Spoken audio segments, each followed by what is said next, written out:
both of you to the podcast. Thank you so much for joining us today. Let's start with, some dead basic stuff. How are you both finding lockdown? It's been interesting for me. I've actually released 2 singles during lockdown, which has been really, really weird. Yeah, I mean, it's fun, and like performing live is really stressful. So it's been nice that I didn't have to do it, but at the same time, it's a little bit weird because like you don't really know how people are kind of liking the music, or obviously people kind of talk to you online, but you don't really know until you're there and people are kind of like dancing with you or like that kind of stuff. So you don't really know. So I mean, as a comedian, that's been weird. I totally get like you're not getting the instant feedback, are you? Yeah. And plus, it's fun to have that kind of like instant gratification of performing. Do you know what I mean? Like people are really, you kind of connect with people in a completely different way. Whereas online, people are just kind of going, "Oh yeah, it's really good," and you're like, "Oh, thank you."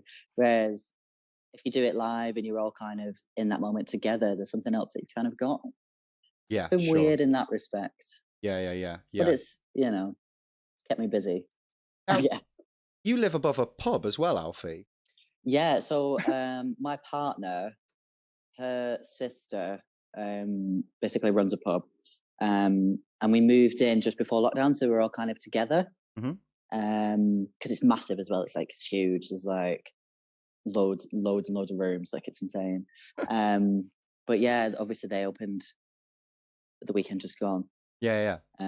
So that was really weird because obviously we've not been anywhere in 3 months, and then all of a sudden there was all these people. We could hear it was like really loud downstairs, and the music was still quite quiet, but obviously it kind of rumbles through the floor a little bit.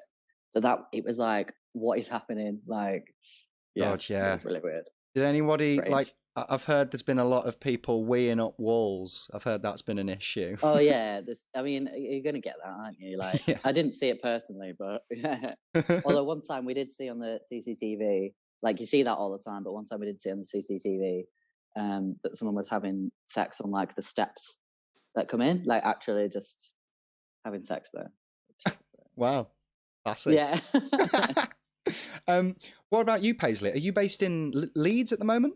Based in Leeds, yeah. Cool. Yeah, I've mainly been hiding in the house, and I don't know. I started like the first week of being like, I'm going to do all this stuff. There's all these audiobooks are downloaded. There was all these books. There's piles of books now around the house.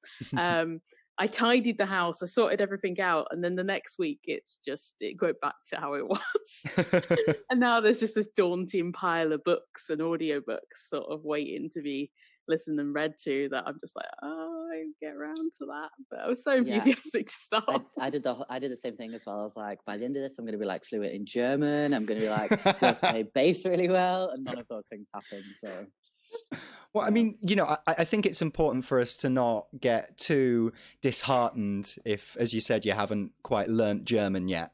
We're going through a tough time. Take it one audiobook at a time. Yeah.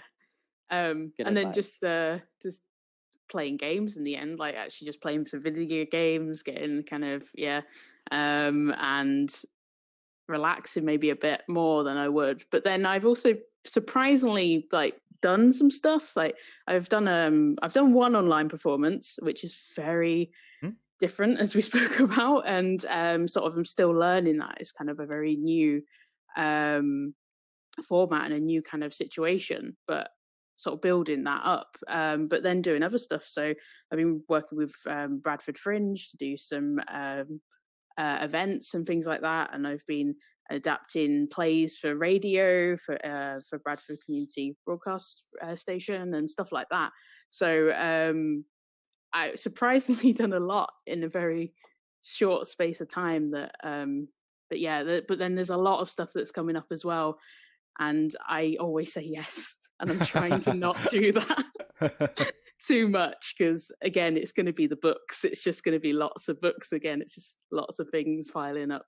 So, but yeah. Could you tell us a little bit more about Bradford Fringe? Because I know like you're quite heavily involved in that. And that's coming up soon, isn't it? It is, yeah. We've launched the festival. It started on Saturday, which is the 4th of July, and we are running till the 4th of August. So there is loads. I'm going to test my memory now of what events there are. But it's all on the Bradford Fringe Facebook page and Twitter and Instagram, things like that. We've got, I've mainly been involved with 2 comedy nights we've got coming up. So we've got one this Thursday on the 9th of July, and we've got a great lineup for that. And then we've also got a queer comedy night coming up on the 30th of July, which, Red, you're going to be hosting for us, which is exciting. So yeah, we've got headliners. So 9th we've got Barbara Nice, and on the 30th we've got Jonathan Mayer. You got the best acts. They're my favourites.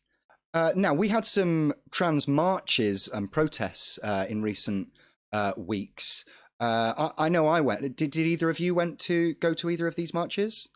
Yeah, I went to the one in Manchester, not the Saturday just gone, the one before. It was really powerful. It was really good.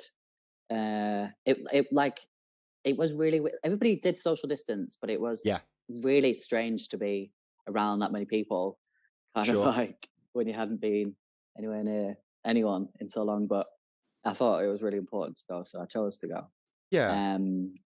And there was a bunch of different people that did some speeches and stuff, which was cool. People of all different identities as well, which I thought was really, really interesting. And a lot of what they were saying, like before, I kind of, because I kind of most of the time I spend with kind of cis people essentially, obviously in work, and then obviously everyone that we're living with is cis at the minute, and they don't quite get certain things or get why I'm kind of upset about certain things. So I was feeling quite alone with it. I was kind of, like my partner's great, like she gets everything really, but yeah, sometimes you kind of have to keep explaining. So it was nice to kind of hear other people saying the same things that I was kind of going through and that I've been thinking and that kind of thing. So it was really powerful for me, really. It was a good day. No, I completely agree. And I think it was so powerful because you were seeing so many different types of people who have had completely different experiences, but all saying similar-ish things in that, like, we all have to, we all struggle in similar ways sometimes. We all have the same thing of what you're saying of being in cis environments and people not understanding why certain things might be hurtful. So there's a power in that solidarity, definitely. Yeah, absolutely. I know that on our last episode we had Umbi Winters, and she spoke at the event, and her message, like, because she went up, like, and she was saying how she didn't want to say the same thing as everyone, like a lot of people were saying similar things, so she was trying to come up with a niche thing to say, and in the end her message was that we weren't going anywhere, and I think that was very strong. It definitely resonated with me, like no matter what policies or legislation befalls us, we will outlive it, and it's sad that we will be subjected to all sorts of shit, but we aren't going anywhere. No matter what fucking policies you put in front of us, we're not going to stop being who we are. Definitely. I think as well, there's one this weekend as well that Sparkle have organised. Oh, cool. That's called We Are the 70%, and that obviously refers to the GRA consultation that 70% of people were for kind of progression in trans rights and a reform of the GRA.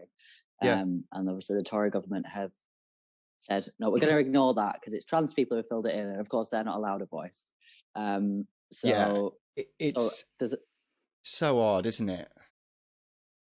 Because for people that aren't aware and stuff, like the GRA was basically, it was proposed they were going to change a lot of laws to do with gender recognition, and 70% of the people filled in the survey, and it actually came back quite positive. People were actually quite accepting of trans identities, and they were actually fine with a lot of the discussions at the moment is actually about a regression of laws. It isn't about an introduction of laws, which is kind of fucking scary. Yeah, absolutely. Because I know us as non-binary people, like there's, you know, like we don't have like legal recognition on our passports or driving license or anything like that. But that isn't actually what terrifies me at the moment. What terrifies me at the moment is bathroom policies and things like that, which probably don't really affect me, but like they affect my community. And like, you know, that's bad. Yeah, definitely. I mean, I hate this, but like I pass, and then people have still kind of deduced that I'm trans or you know, whatever they kind of thought about me. And I have been assaulted just trying to go to the toilet. Yeah. And like I say, like majority of people can't tell that I'm trans or whatever. And I'm still in danger. So I mean, I don't necessarily make it particularly obvious that I'm trans. I don't hide it either. Obviously, I just kind of exist the way that I am. But the people who don't necessarily conform to kind of what society expects of them, I mean, it is really scary. It is really, really scary. Yeah. I think also something that people forget, particularly cis people, is how these laws affect cis people as well. There's plenty there's plenty of people who who may not look fully cisgender, and it raises all sorts of questions towards them. I mean, like, this is going to be, if these things are passed, this is going to be bad for everyone. It's not just an issue that only affects the trans community. Yeah, definitely. I mean, one of the arguments that TERFs kind of give is, well, why can't you just be butch? Why can't you just do that? But if you are butch and don't look like someone's expecting you to look as a woman, then I mean, this kind of thing is definitely going to affect you. So yeah, kind of a mute argument. I mean, I saw a really powerful like Twitter thread just the other day. It was just like examples of cisgender people who have experienced transphobia. You know, particularly like famous singers and stuff like that, like Patti LaBelle, because of certain, you know, like certain way she held herself, and I mean, a lot of it was down to like fucking bone structure, as if she could fucking change that. But you know, it's important to remember, like, this stuff like affects so many people. It's not just our community. Like, I don't know. It's kind of weird that people could even be like prejudiced towards trans appearing people when, you know, it's not just trans people who are trans appearing sometimes. You know, like sometimes cis people don't pass. Yeah. You know, that's what I feel like. There's such a pressure on trans people to pass that some Karens forget how big their hands are. I mean, come on. Like, we're all exactly. Yeah. We're all amorphous. Like, yeah, definitely. TERFs always say like, oh, you can just tell. But I mean, because humans are just. How many times, even do you as a trans person, like, I'll see people, I'll be like, are they? I don't know. I don't care. You know, like, who fucking cares? Yeah. But like, even myself as a trans person, I would think I've got a pretty good transdar, but there's quite a few times where I'm like, oh, I'm not sure. I don't really care. Yeah. But we're in such a situation though that if I do kind of have that feeling, I'm kind of like, oh, maybe they are. I'm like, I'm gonna protect you. I will look after you. Like, you know what I mean? So yeah, we're in that kind of position, which is, you know, it's kind of weird. It's but I feel a lot stronger in the kind of community. I feel like generally trans people are looking out for other people and allies as well, definitely. Like our niece, she's like 23, so yeah, it kind of just a bit of context. But she came to the march with us, and that's something she's never done before. But she felt moved enough to kind of come and support trans people, and she's cis, and you know, she didn't really get it at first, and she was open-minded, but she was like, you know, I really need some kind of education on this, and she's gone away and kind of like looked into kind of the struggles and issues and all the positive things that we have by being trans as well, and obviously she kind of felt moved enough to kind of come with us and support us, and she was really loud. So that was cool. That's amazing. Like, Paisley, do you like, do you feel supported by your close friends? Have you got like a good network around you? And if not, do you want us to be your friends? I always want you to be my friends. I mean, we are. Friend. That goes without saying. Yeah, I think I'm seeing more now. I'm kind of a bit more active on Twitter, not Twitter, on Instagram as well, and Twitter and things like that. And I'm seeing more friends that I followed that I haven't spoke to maybe for a while, or we went to uni together, and seeing them speak up and be sort of trans allies and be like incredibly supportive has been really it's been really good to see, and it's been really nice to see. And I don't know, it just, and my nan is wonderful. My nan is so supportive. She listens, and she even admits like I'm not always going to get stuff right, but she's there, like she's looking stuff up. That's really nice. She's telling me of things that she might have seen like on TV and representations, and if she's not so sure, she knows that I'm happy to chat with her about it. And she's been talking to her friends about kind of how we should just normalize pronouns and things like that. She's just been really good with everything, really. She just listens, and she looks stuff up, which I've always been surprised, because if I mention something, I go, "Oh, do you know what that means?" And she's like, "Oh yeah, no, I've already Googled it, and this is what." I was like, "Wow." That's my nan. That's really nice to hear, especially from like an older generation. Yeah, that's really sweet. Well, I mean, like, you brought up representation there. I mean, one thing that really impressed me about the marches that that we were at the other day was the amount of transmasculine voices that spoke, because I go to a lot of trans events, and it's normally it's a lot of gay men and trans women, to be honest. So it was really nice to see a better mix. I think it's because it was like trans organized. Sure. I think the more trans voices there are, the kind of more diversity there is, and who is kind of visible. And I think there's this kind of idea that there aren't that many trans men, or that we all want to live stealth or something like that. Yeah. Which isn't the case at all. It's pretty kind of evenly split in terms of the amount of identities in the kind of community. Yeah. Like I know, like my trans friends, not one of them kind of identifies in the same way that I do, and equally with each other, we've all kind of got our own kind of perspective on gender on a personal level. So I think that might be why. But normally, like, I end up being the only kind of transmasculine performer, which is like, sometimes it's really great because it means that I'm getting work. But sometimes I'm like, okay, yeah, so I'm kind of representing the whole community here. Let's do this. You know what I mean? Well, I mean, I can only speak for comedy because that's the industry that I work in. But I think like Paisley and Ben Hodge are the only two transmasculine comedians that I am aware of. And that's crazy, isn't it? It's but I think you're totally right. And like I think the point was made in the recent documentary Disclosure, which everybody should watch. But it is very evenly split, actually, in the community. The split between trans men and trans women, or transmasculine and trans feminine identities, is pretty evenly split in the community.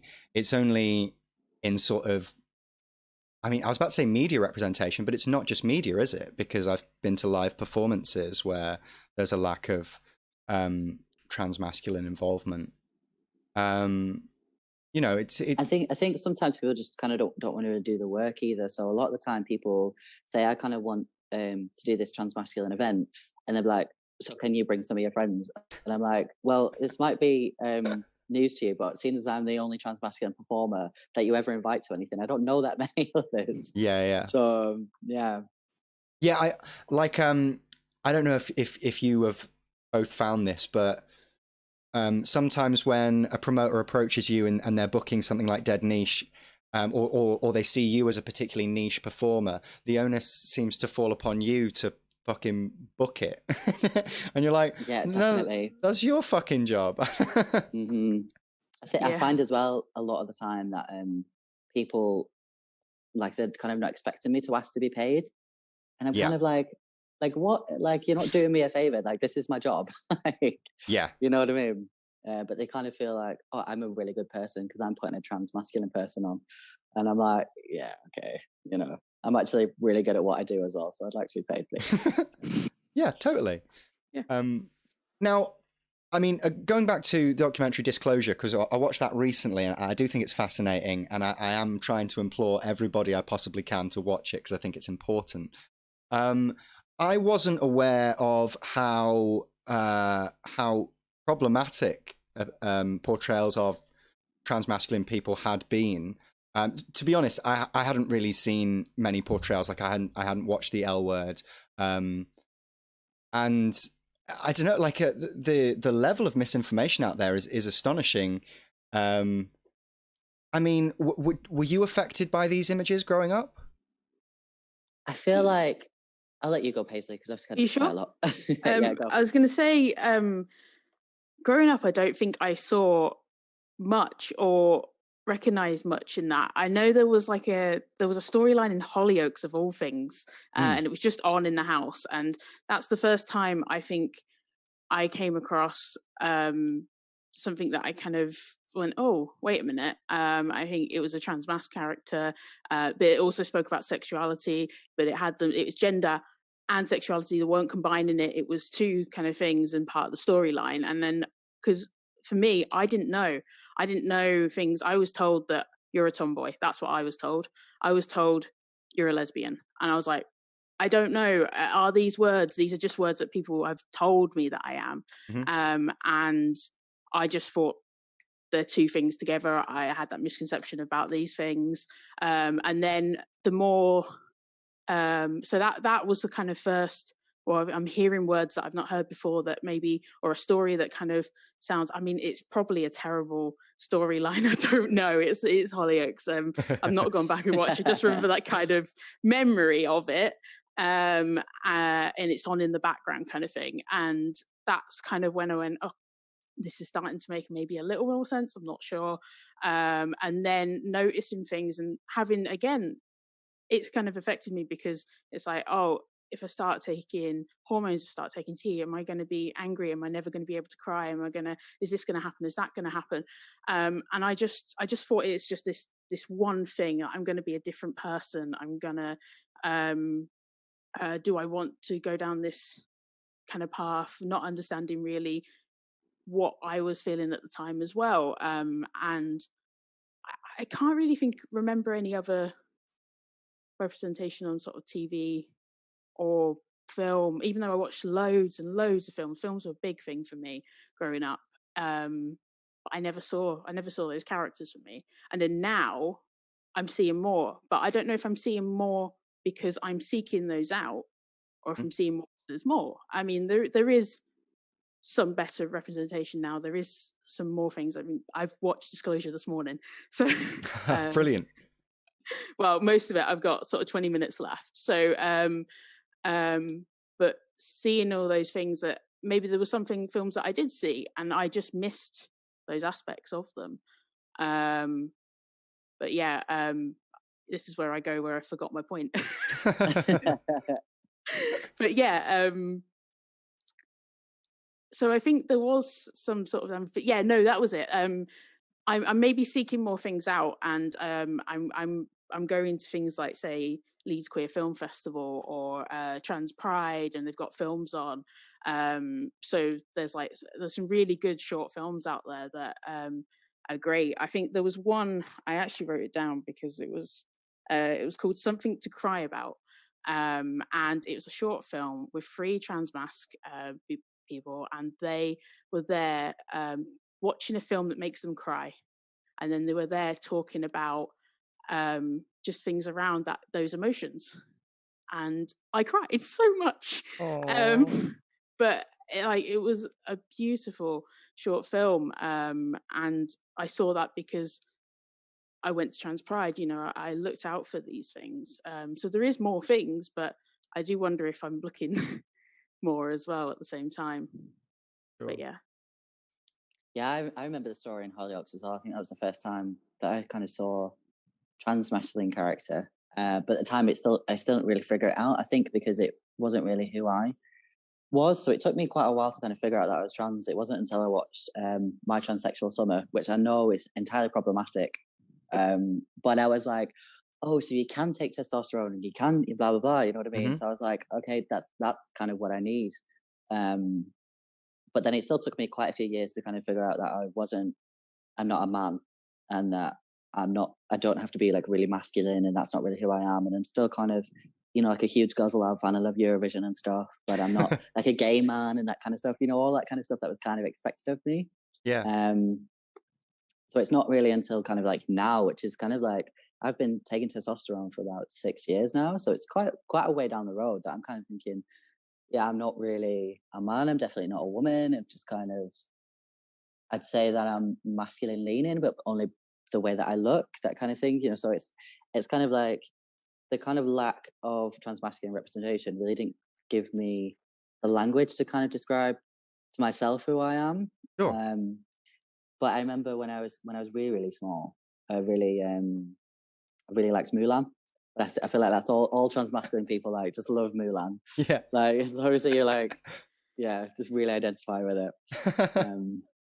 But looking back, I'm like, oh, I'd never really thought like how much of a trans icon they were. Of course they were. Yeah, I mean, it's not trans at all. No, of course which not. Is like, but yeah, obviously as a small child, that's the kind of closest thing that I had to kind of how I was feeling. So yeah, but obviously growing back, I'm like, oh, okay, it makes loads of sense.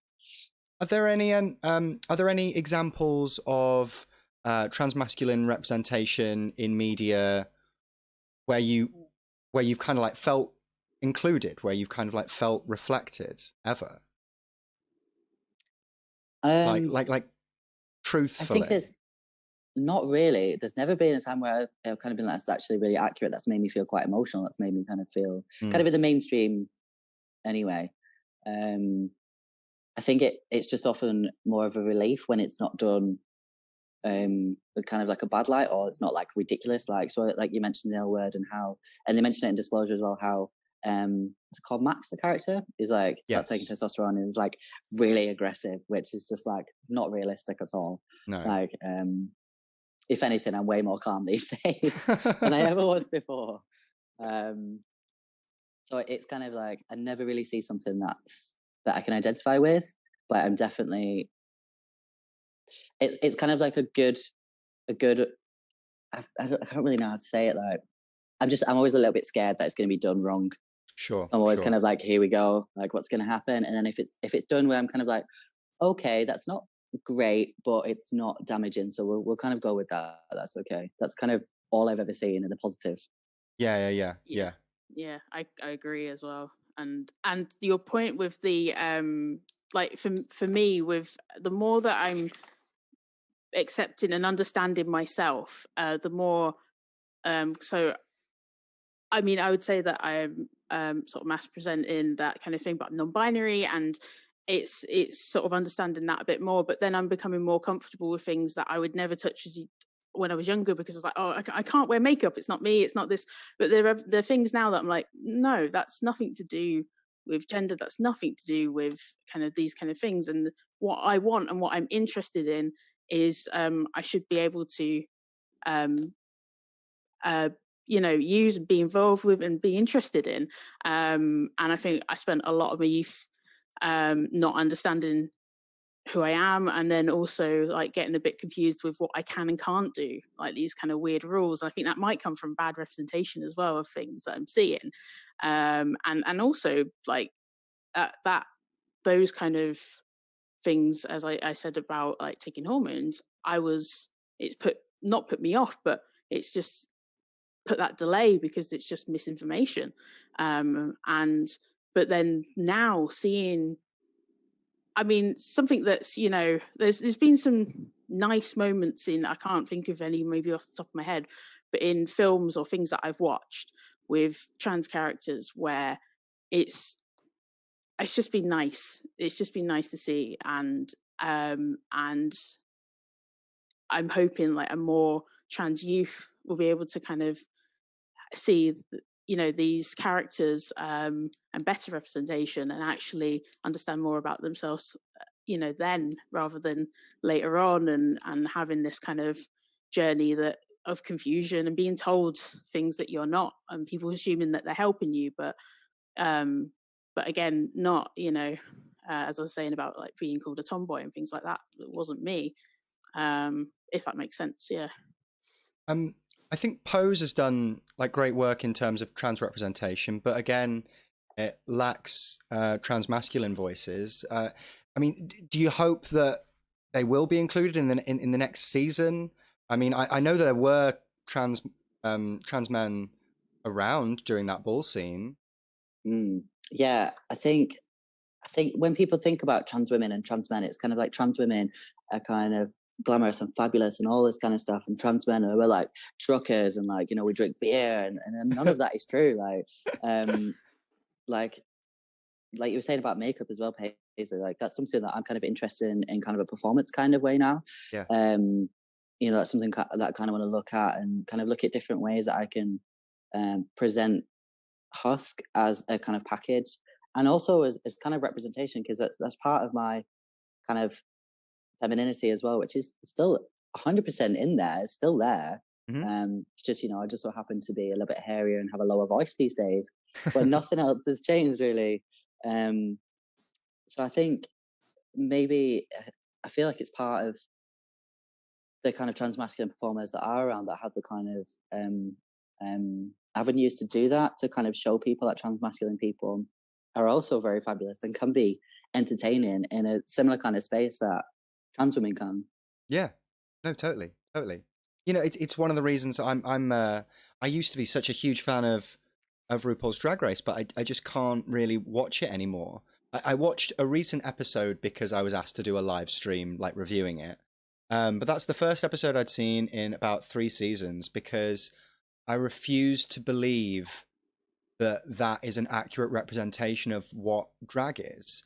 Drag is trans performers. Drag is drag kings. Like, you cannot have a show that has been running for that long claiming to be like the be all and end all of global drag and it's never had like a drag king contestant. That's just 100%. It's yeah, just, I mean, it's horrible. Yeah, and I've seen some drag kings that have been ridiculously fabulous and like, would fit in so well. It's just like. Sorry, I was particularly disappointed with UK Drag Race because we've got such a strong scene for drag kings, and I just thought it was really lacking. And again, you know, and for trans queens as well. Although they did have some non-binary queens, but in Drag Race fashion, they weren't allowed to say they were non-binary at any point. Yeah, exactly. And I feel like sometimes they're kind of like, right, we'll just get a non-binary person because that's an easier pill to swallow. So it's kind of like, they look this way. So they're kind of like, cis audience will be like, okay, so they just say that they're they, but really they're just a man or whatever. You know, I feel like that's often the reason they put them in. Yeah. No, it perpetuates the myth. It's why I can't really support it as a product anymore. But you know, I believe Boulet Brothers is a lot more inclusive in what they do with Dragula. So I mean, I haven't seen it, so maybe I'm not the best reviewer. Is there any are there any transmasculine performers that are inspirations to you at the moment?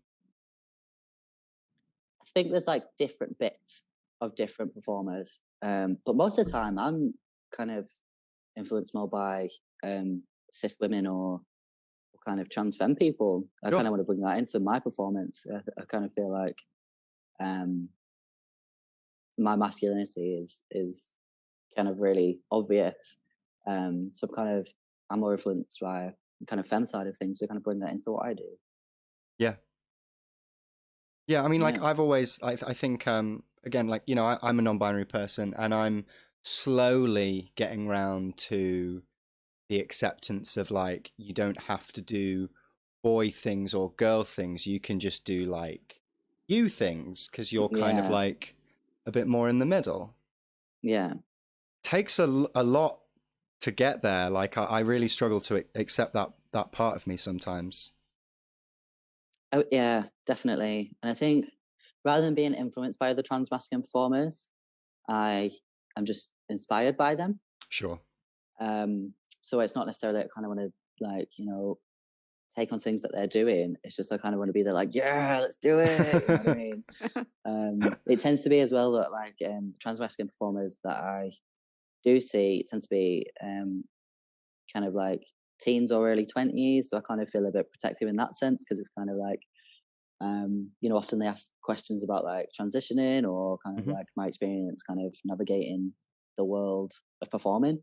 Well, they tend to be a little bit older and kind of have a different experience of gender than I do as well. So it's really interesting to kind of be in that mix of people. But generally, I find that everyone's kind of like, that's really interesting. Like, yeah, I'm really glad we had this chat. Like, everyone's always really open to kind of everybody else's kind of perspective on things. It is quite interesting how like some, like particularly like older people in the trans community have like a completely different like view on trans issues as like younger people.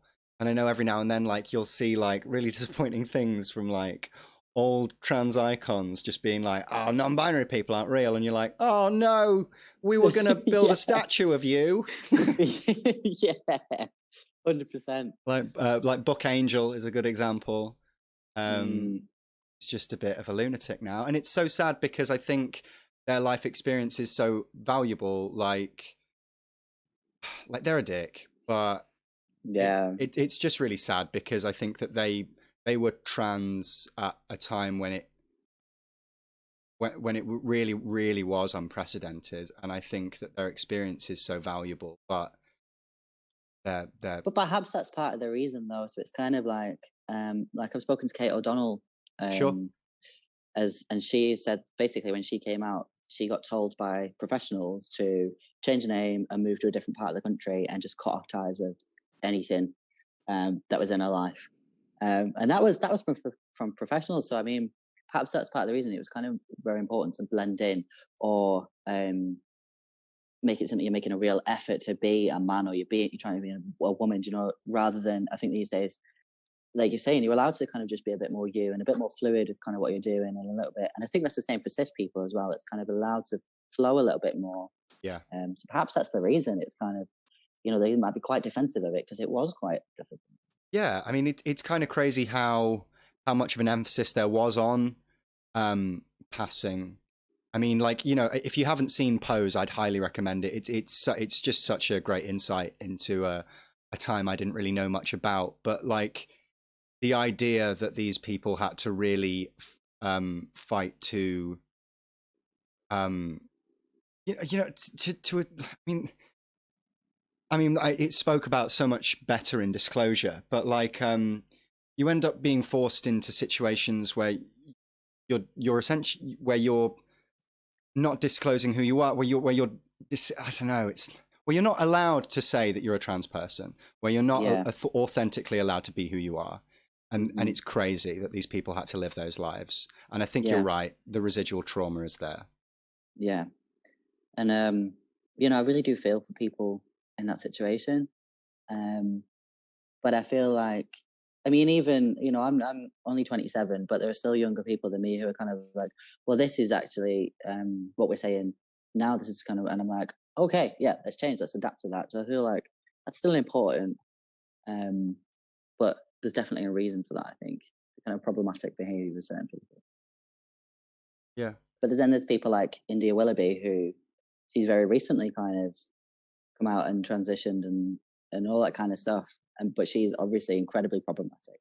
Yeah, and is unwilling to change her views, and unfortunately she's very vocal on behalf of the wider trans community. It's really sad, isn't it? I feel like, I mean, things are getting better, but there was a time a few years ago where literally every trans celebrity or like, you know, new trans person that was at least someone that you know newspapers would chat about or my parents were aware of, they were all like awful people. They were all Caitlyn Jenner and India Willoughby, And it was so sad because, I mean, we all know so many talented trans people. You know, I'm a huge fan of Paris Lees on Twitter. She's a fantastic journalist. I think she's still the only trans person to have ever appeared on Question Time. And it's crazy. She's so articulate. She's so fantastic. Every interview I've seen of her, she says something new and interesting and exciting I hadn't even thought about. But those aren't the people that are interviewed, you know. Instead, we get India Willoughby on Loose Women. Yeah, exactly. Being a dick. Yeah. I think it's fair to say to Caitlyn Jenner, though, she has other issues. But I think on trans kind of issues, they say, don't they? They don't particularly like that either. It's kind of like... but yeah, she's definitely kind of come around a little bit. I think she's learned a little bit. There are other issues, don't get me wrong, but... No, totally. I'm and I feel like such a... Oh God, I feel like such a pleb saying this, but like I came round to her after watching I'm a Celebrity. Yeah, but you know what? 100%. Like because she made friends with Nadine, and I've already mentioned that I'm a huge fan of God's Lad, but Nadine's like my queen. So because Nadine likes her, I'm like, we'll give Caitlyn a chance. Give Caitlyn a chance. Hashtag. Yeah, we'll all go for a drink one day. We'll all have a cocktail. Me, Caitlyn Jenner, and Nadine Coyle.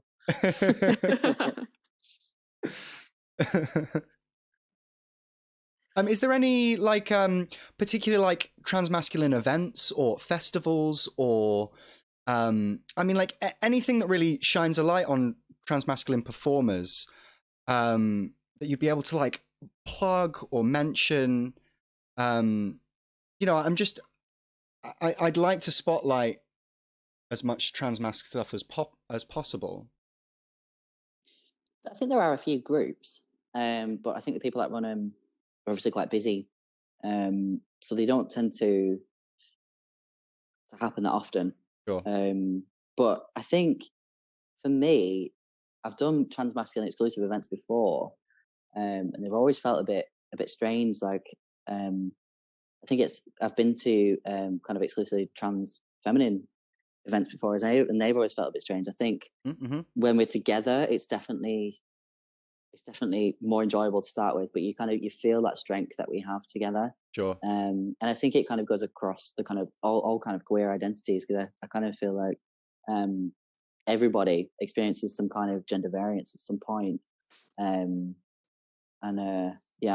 feel like we're all stronger together. Like I like the events where it's kind of run by queer people, and trans people are like heavily involved in that as well. Sure. Tends to be kind of quite strong and vocal trans women who kind of put these events on, but they're like, yeah, let's put everybody kind of on, you know, that includes all different identities. But that's when I kind of feel comfortable, and that's kind of what I would kind of strive for more of.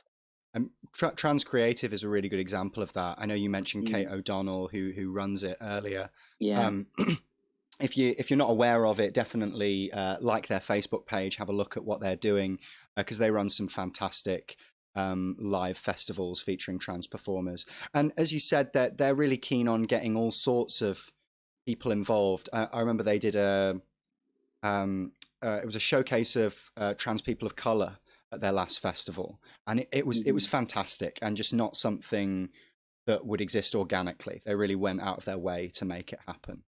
Yeah, I've done kind of exclusively transmasculine events with Trans Creative as well, and that was slightly different actually, because the reality is obviously transmasculine, transfeminine, non-binary, we all have different experiences, and we were able to kind of talk about kind of being kind of socialized, being perceived as female, and kind of growing up with that. And there were people who were slightly older or slightly younger, and then people who were like non-binary or 100% didn't even like the label trans. They were just like, I'm a man kind of thing. And that was really interesting. Sure. But it wasn't necessarily performance. It was just us kind of talking about our experience as a kind of collective. So that was really cool. That was, yeah. But in terms of performing, I always find it strange when it's just, you know, kind of exclusively one group. It's always a little bit strange. With like arguments from transphobes tend to leave out trans men quite a lot. I feel like a lot of arguments from TERFs seem to zone in on trans women or trans femme identities. Do you know why that is? Because I'm really confused. I mean, sometimes, they definitely mention trans men. It's just that they call us women. Sure. Which is like, I don't understand how you could possibly say that. But I think it's because, first of all, trans women, they kind of get easily sensationalized. Yeah. And it's not quite as easy to do that with a trans masculine person, particularly because, day to day, we're not wearing makeup, or we tend to be a little bit shorter, or, little things that kind of, we don't stand out quite as much as a kind of like a general rule, let's say. So I think that it's easy to sensationalize trans women, and it's easy to kind of attack them for that. But I always say, like, they say that, like, oh, it's, we're being feminist or whatever. So if their argument is that trans women are men, therefore trans men must be women, how can you be a feminist but then say, obviously I don't agree with this at all. Yeah, but sure. How can you be a feminist and say that the trans man that you're saying is a woman is weak or has been kind of like groomed or whatever, when actually they're really strong and they've obviously made this decision to be authentic to who they are. So at some point, you just have to admit that you're just being transphobic. You just hate trans people, and the feminism isn't part of your game. Yeah, like, to simplify the argument, if they truly believe that trans men are women, but they're also feminists, then why aren't you allowing this woman to have her own, autonomy? Yeah, exactly, yeah. Yeah. What a bunch of cunts they are. Cool. Well, I think we're gonna leave it there for today. Unless you got anything else to mention, if you've got anything to plug, please plug away. Yeah, I'm gonna go ahead and plug my new single. It's called Heal With Time. It's quite summery. I make kind of like really kind of 80s inspired synth pop, but it's got a little bit of kind of like late disco vibes in there. So if you're into kind of like early Madonna, people like Dragonette, people mention Bright Lights, but I think mine's a little bit more kind of more poppy. Yeah. But more, it's got a bit more kind of meat to it, you know what I mean? Yeah, go and check it out. Heal With Time. If you search Husk Noise, you'll see me looking a bit prettier than I do today. Paisley, yourself? I've already mentioned the Bradford Fringe. Bradford Fringe. So it finishes on the 4th of August. We got 2 comedy nights, 9th of July and the 30th of July. Oh, we got plenty of other comedy events actually as well throughout. And I check the program out because it's testing my knowledge now on the spot of how do we find that, Paisley? If you go on the Bradford Fringe Festival Facebook page, that would probably be the best way to find it. You'll see all the events on all the program there, and then you can get tickets and whatnot through there. So yeah, lovely. Well, thank you both for joining me today. You're a lovely guest. We'll definitely be having both of you back at some point. Should we all wave goodbye? Should we wave goodbye? Wave goodbye.